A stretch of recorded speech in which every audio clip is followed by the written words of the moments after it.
On the right from your side, it's Dr. Brent Kay, who's the personal doctor physician from Floyd in America. And on your left, it's Dr. Denise Demir, that's our head doctor in the Phonak cycling team. Only 2 points before we start. We had in the invitation 2 topics.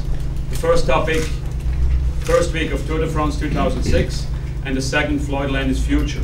We will do it like that. First, have a look back on the last week, and then the second topic was Floyd's story, which some of you already wrote probably today in some newspapers or websites. Please, to make the time as good and comfortable as possible, we only ask questions in English now, and afterwards we have time for questions in French or German or Dutch or Flemish, whatever you need. But here at the podium, please, in English. Okay? And we are ready. And I'd like to give the parole to John Lalonde to have a look back on the first week out of the view from the general manager. First week, positive welcome to everybody. I think that we have said since beginning of January that the main objective of Floyd was to come to the Tour and to win the Tour. This has been said at the team presentation end of January, and we didn't change the plan.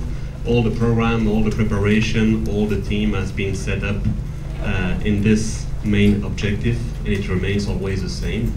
We knew that the first week is always a little bit a crazy week, with some crashes, some problems, it's always the week that you have to take care of, and there we had a really good team of experienced riders with Jalabert, Grabsch, Moreno, Merckx, Peña, Hunter. All those guys, they know absolutely the job, and they made a really fantastic job during 1 week to bring Floyd always in the first part of the back, and therefore we avoid all the little problem due to this first week, which is always nervous.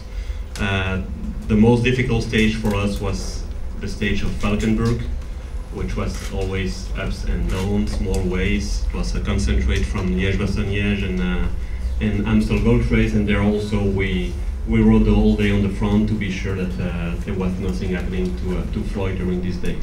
Then we came to the first time trial, which was the second big event of our program. I think that Floyd prepared it really good. Of course, we were confident with the last test that we made. Was it in June on the time trial in the Dauphiné Libéré? Was it also in the time trial that we made in the USA? Was California and Georgia?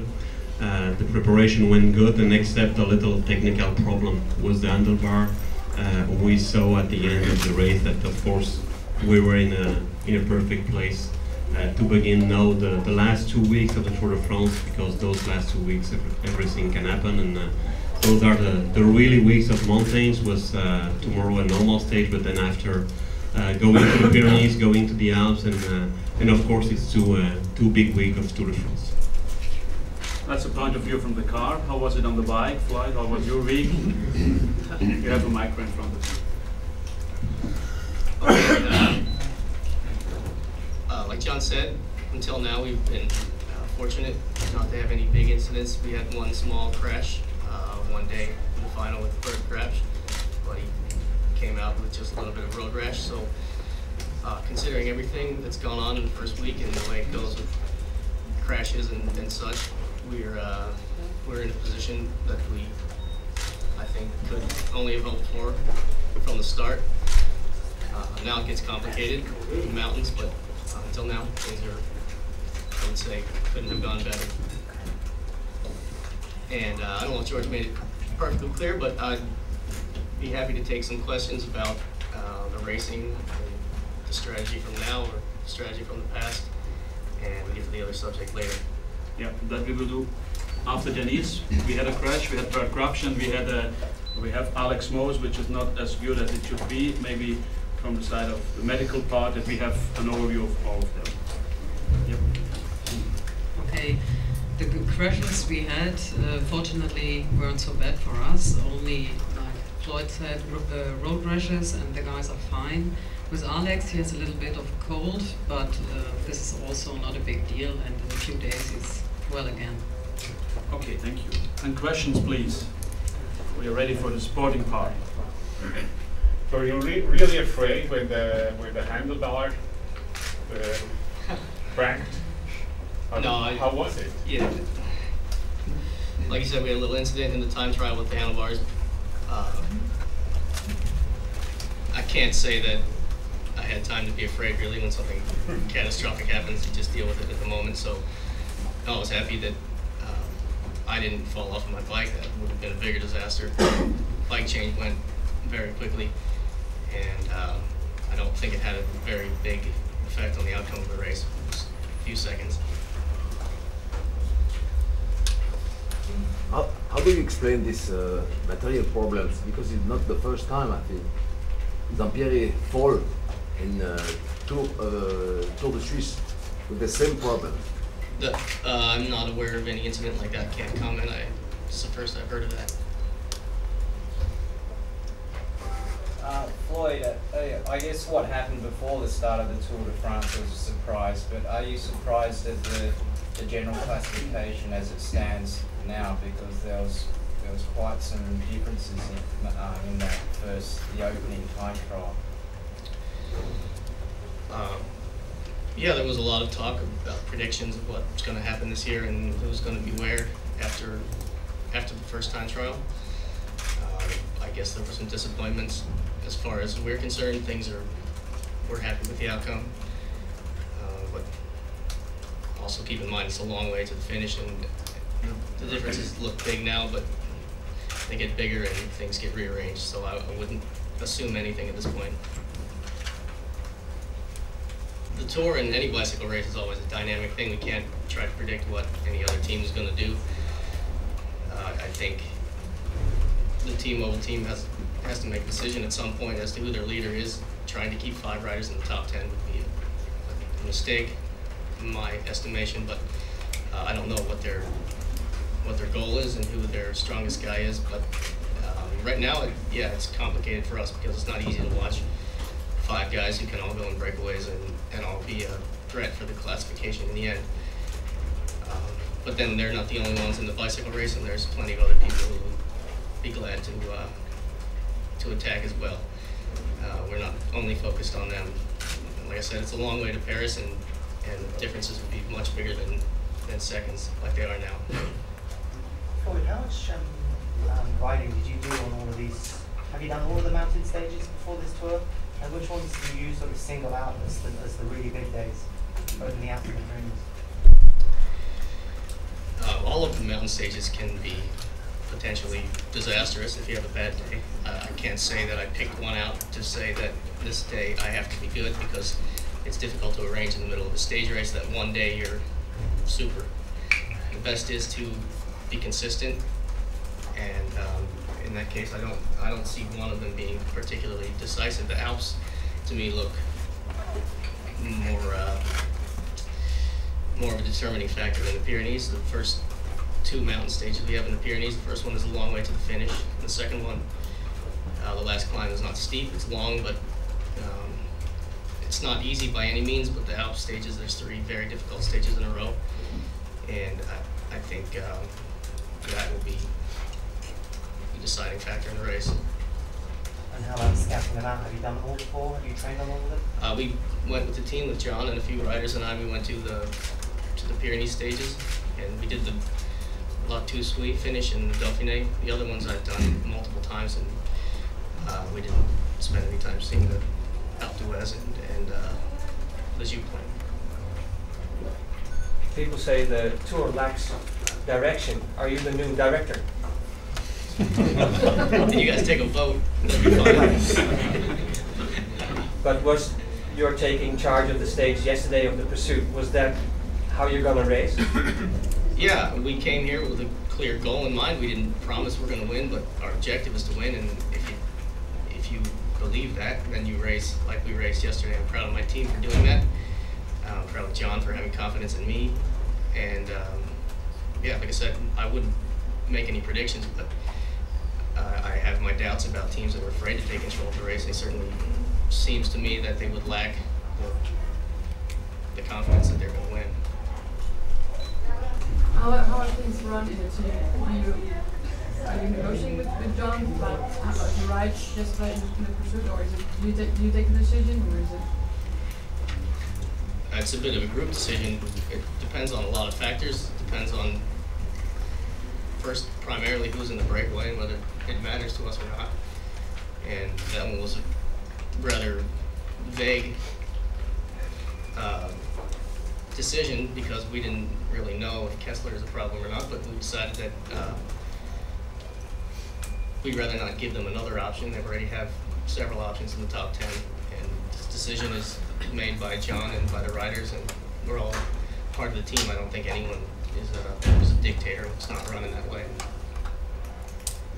So you have to do some tactical moves, I guess, the upcoming weeks, coming days. It's going to be a tactical race, I guess. You cannot pursue every rider, so you have to make some difficult decisions. Yeah, I foresee that will happen a time or two. Tomorrow's a completely flat stage, and whether the sprinters want to sprint or not, I don't know, but that one will be more complicated. The mountain stages, we can give people a little more time because going in early breaks rarely works, number one, and number two is a waste of energy for that day and for the following day, so we can be a little more relaxed in who we give time to on those stages, I think. Flat stages, you can't give away time for no reason. Well, the 2004 and the Humboldt and all that, you know, the no gifts there, how much did that sort of stick in your mind? Some people on your team say that it's a real motivating factor for you that day, that you remember the fact that you didn't win and you'd like to win it. Yeah, there's no doubt I would like to win a stage in the Tour. Can't say there's a particular stage or that one has any significance other than that it did a lot for confidence, knowing that I can ride that way. But each stage and each tour is different, and like I told you, I can't predict that there's one stage where I decided I have to try to win. To me, the ultimate goal is to win the Tour, and whether you do that by winning all of the stages or none of the stages, it might be more spectacular to win all of them, but if you win in the end, it's the same. Do you think the time trial performance of your opponents gives a clear hint as to their mountain or climbing abilities, or could it be rather different from mountain? I would say that it's rarely the case that the flat time trial establishes who's the best climber. Certainly they're in good condition. You can't ride a good time trial if you're not in good shape. But it doesn't, as far as I can tell, predict who will be good in the steep, long climbs in the Alps, and then there's some in the Pyrenees. So no, I don't see that as a predictor. Floyd, you're looking very smart in your suit today. Did you iron your shirt yourself this morning? No, I borrowed it. From John? You can see he's not wearing a suit. So. Do you have a list of names that you say, this one we won't let go? I think it would probably be, if you took a guess, the same list that you would make. It's not rocket science. Two more questions? I wanted to just go back to that stage in 2004. You said it did a lot for your confidence. I mean, I think we all saw that day, you know, they're climbing Floyd Landis because it was the hardest day on the Alps, I think, that tour. But I mean, riding in support of somebody and being, you know, second overall, sort of going into the mountains, and I guess that's a whole different ball game. How are you going to cope with the extra pressure that brings? That's been a subject of a lot of questions, and I don't feel like there's a whole lot of extra pressure. I've had maybe figured out by now a lot of other things to deal with in my life, and I've been focused on that. So the pressure of bicycle racing has been the secondary thing. And furthermore, it's only brought on if I read everyone else's opinion and try to care. So I don't really care, and I don't read. So no, I don't really feel any pressure. Miriam? When you think about your home country, the United States, how important is it for the interest in your sport to have American riders on the tour now that there's no longer Lance Armstrong competing? It's critical for the sport in the United States that we have some people competing at the top level. I don't want to claim to try to replace Lance Armstrong. I don't think that's possible, number one. But certainly for the popularity of the sport and the people doing it, he brought a lot of people, and if we can do something to keep them around, I think that would be a positive thing. Okay. Yeah, thank you for the first part, and move to the second part.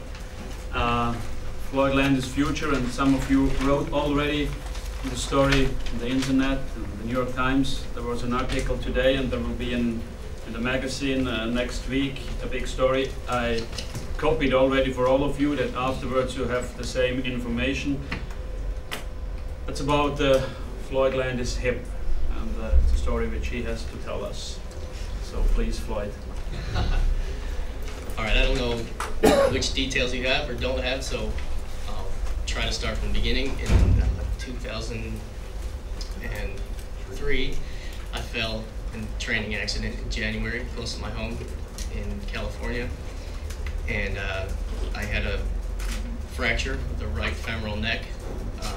The hip was, the blood flow to the hip was severed completely, and after a surgery to reattach it and hoping that it would heal, following a few years has shown that that didn't work out exactly like we hoped.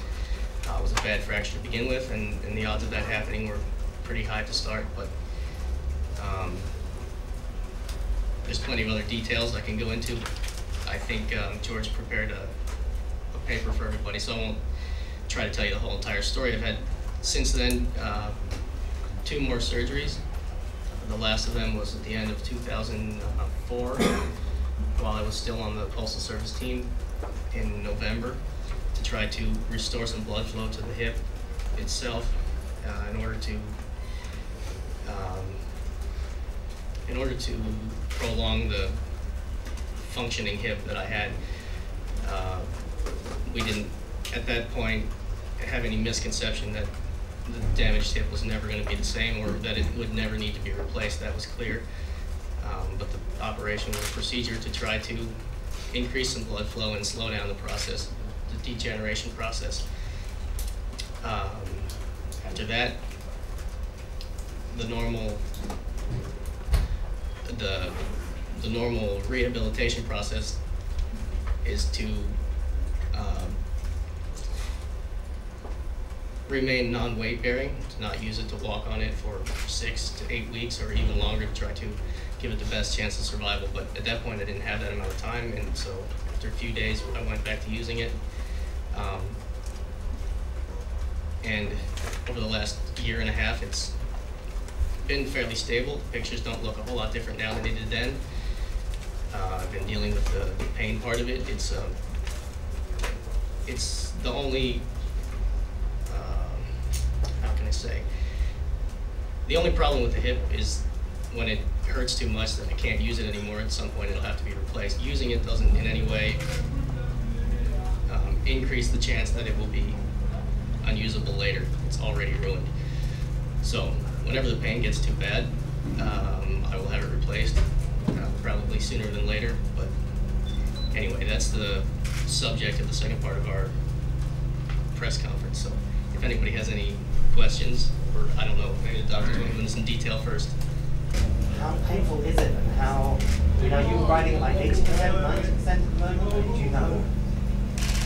No, I'm riding at 100% of what I can do. I can't say what would happen if I had a different hip. It doesn't matter. It's not one of my choices. So there's some pain. It's hard to quantify what pain is. It's hard for anyone to even understand what someone else is going through. I wish it wasn't there, but I don't think that in the middle of a race, when everybody's in pain, not from the same condition obviously, but just from the race itself, I can't say that it has any effect on the way I race or when I decide I can't go anymore. Floyd, was your hand forced by this story, or were you planning to announce this? I plan to announce it because, in my estimation, sooner or later it would be a story, and rather now when I tell it in the proper way with all the details, then people to learn in a roundabout way. Like, how stressful has it been keeping this secret from all of you? Keeping the secret didn't cause me any stress. It doesn't. I'm not telling it now as some kind of therapy for myself. The problem and the stress that it caused me was from the beginning when it happened originally, and I had just agreed to leave the Postal Service team for the Phonak team, and from the outside it appeared as though things couldn't have been better, and I had to deal with it at that exact time, and that was the hard part for me. I don't know that telling anybody would have made it any easier. Floyd, why did you choose to do it here at the tour? One, and B, did Phonak know about it when you were negotiating with them, when you were changing teams? No. I'm sorry. Originally, when I joined Phonak, you're asking? Right. No, nobody knew about it at that point. I was overwhelmed by a lot of decisions I had to make at that point. Phonak was going through some problems, and we were all told that if we wanted to, we could leave the team. And at that point, I had the option to go back to the Postal Service team. I think maybe 2 days after I had surgery, I spoke with Johan, and he tried to convince me to come back to the team. It was very complicated, and telling anybody about it at that point to me seemed like it didn't serve any purpose. I didn't know how long it would last at that point, but I had a few months, as far as I could tell, to see whether it would function well after the surgery or not. And my plan was that by January and February, if it was so bad that it didn't look like it was getting better, that I would tell them, look, I think either we have to agree on me leaving and seeing what I can do about my hip, or at least telling them the whole story at that point. Never got to that point, and so it kind of went on like that for a while. It wasn't my intention to cover something up. It just was that there was so much going on that I was overwhelmed. And as far as telling you now, I figured you were all here, so make it easy. What does this mean for the rest of your career? How long can you remain doing top sport? Can you wait with the answer when the light's back on? Thanks. Hopefully that wasn't some kind of metaphor for my career.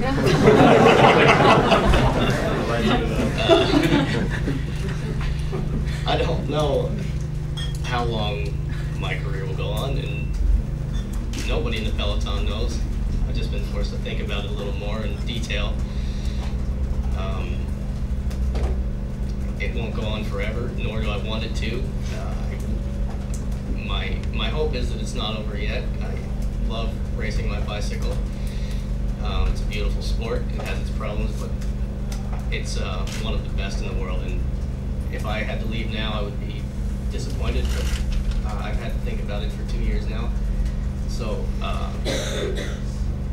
while it would be disappointing, it wouldn't be a shock of any kind. I'm prepared for whatever happens next.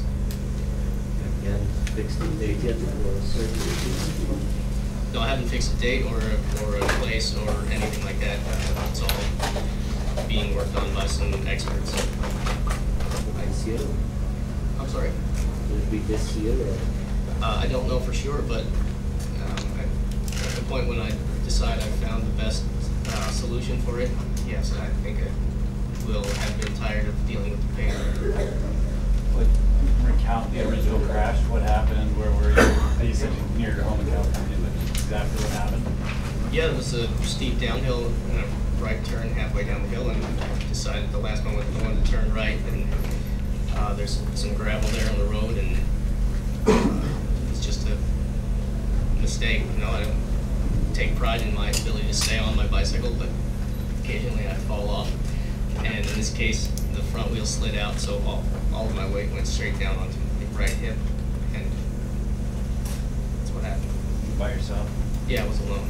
How'd you get I Were you called able my to ride wife. away? Yeah, I called my wife and she came and got me, and I guess I knew at the time that something was really wrong because it was probably the most painful thing I've ever experienced, but I didn't want to believe that it was as bad as it was. So I came back home, had my wife take me home, and I tried to clean up the road rash because that was pretty bad also, and the swelling was getting worse, and finally I called a few people like Brent and another friend of mine in San Diego, and they said, no, you have to go to the emergency room immediately. So I went there, and yeah, Brent stayed until it was 1 o'clock in the morning until the surgery was finished, but yeah, that pretty much sums up what happened. But I recall how hard you worked to get back to the Degenerative that year. There were some complications after the surgery. Is there any feeling on your part that trying to come back that fast had an ultimate impact on injury? Were you pushed by the team or did you push yourself?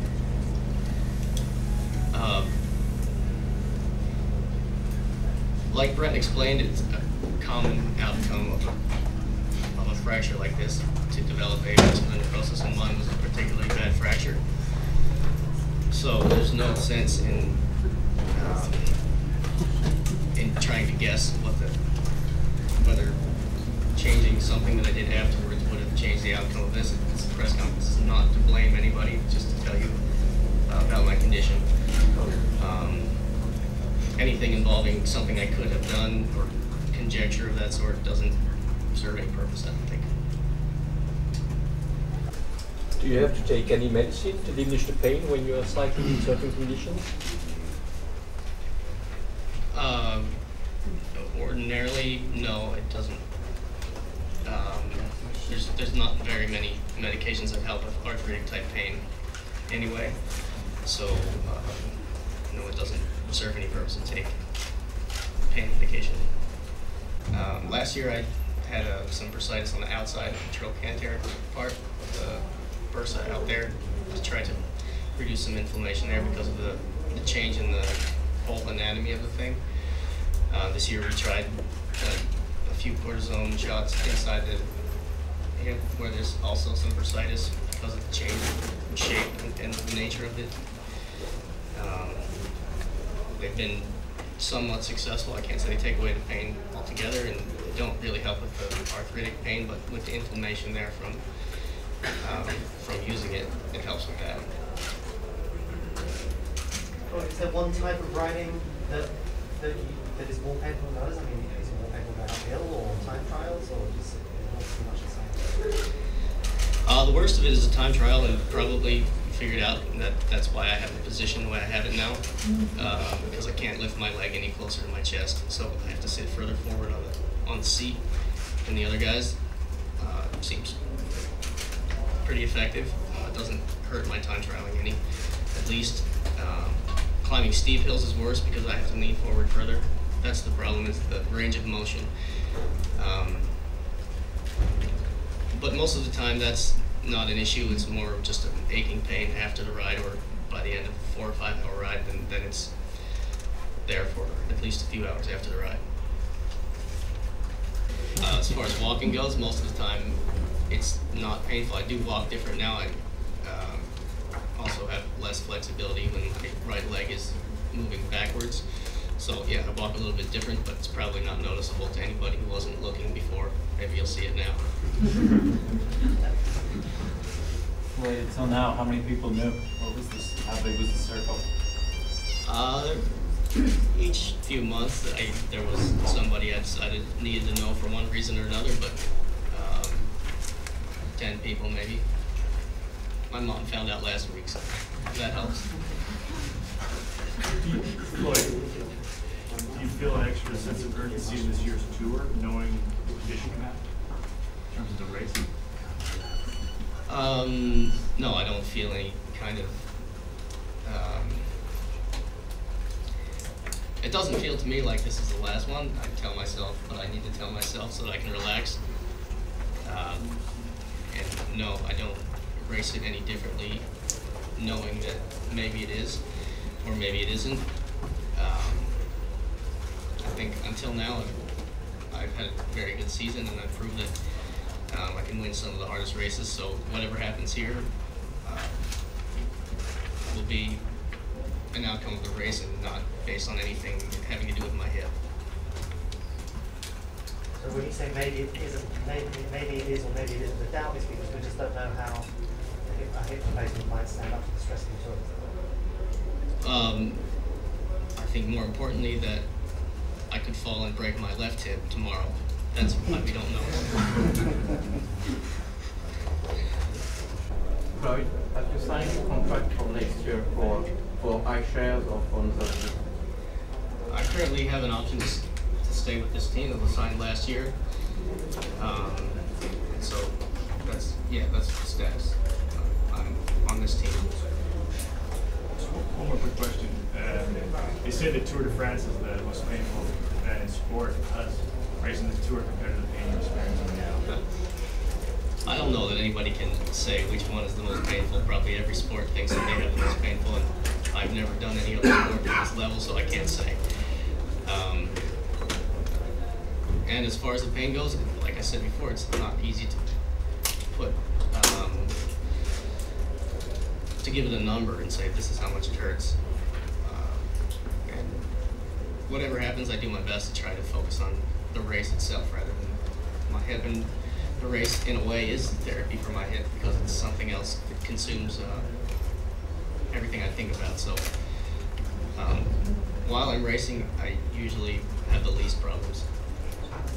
Floyd, you may not be thinking about this as my last shot, but the flip side of that is, do you appreciate the fact that you're still able to ride with this condition? You appreciate what you do more now? Yes, I do appreciate it more. I've always felt very lucky and fortunate to be able to do something that I love to do and live what's been a dream of mine. So when I had to go through this, it certainly made me think about it more than I had before. And yes, every day that I spend here, I try not to miss anything. Good. I guess there's some TVs asked me before to do some shots outside. We will do this in front of our team bus. And for all of you, Denise, for the question in German or French now, John is still here. Here in front of the table, there is the article from the magazine in real languages, the official statement from the team.